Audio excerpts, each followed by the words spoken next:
Wildflowers enliven the scenery even more as they bloom full of vibrant color.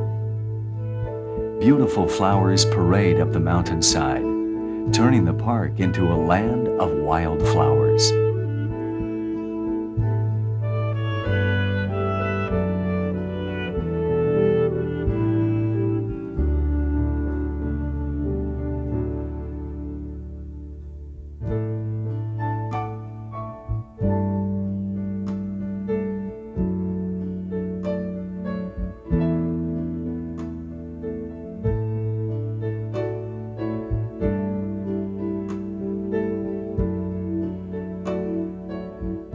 Blossoms blow through fields of green, reaching toward the snow. Blue lupines quickly shoot up, filling meadows with their sweet scent. Indian paintbrush add fire to the green with their bright red blossoms. And lupines add their beauty too. Brightly colored glacier lilies tell us that this is no ordinary landscape, but a graceful mountain terrain.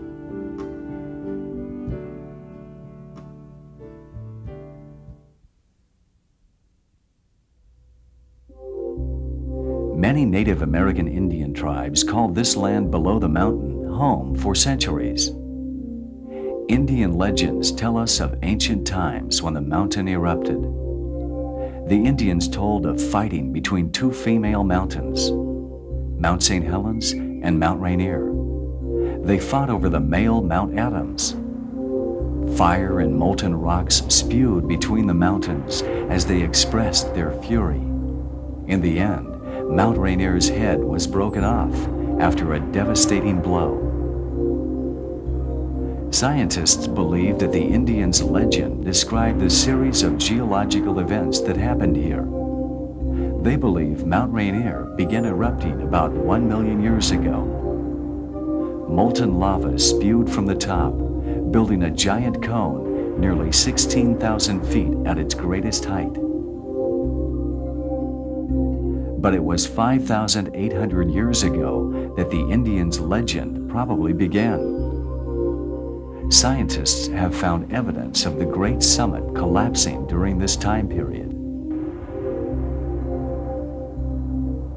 After the collapse, one of the largest mudflows ever recorded devastated the land. This was the Osceola mudflow. An avalanche many times greater than the Mount St. Helens eruption sent mud and rock down the mountain, burying 125 square miles of land. Another series of eruptions began about 2,500 years ago. Cooled lava rocks tell of a huge avalanche of ash, heated rocks, and molten lava.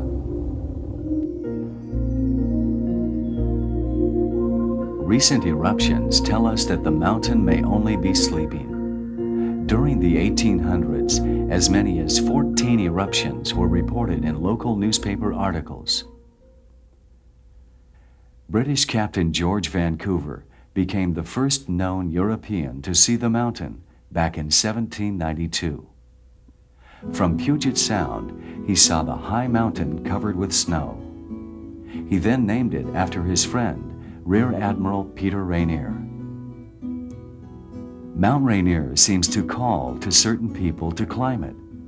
In 1857, Army Lieutenant August Kautz employed a local Indian as his guide. Kautz and his group of explorers began to climb the mountain. After several days, their guide became snowblind and had to turn back.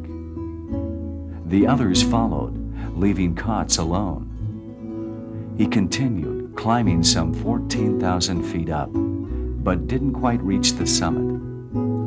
He was disappointed even though he proved that the great mountain could be conquered. This changed the face of Rainier forever. The mountain gained notoriety and became a landmark as settlers came to the Pacific Northwest.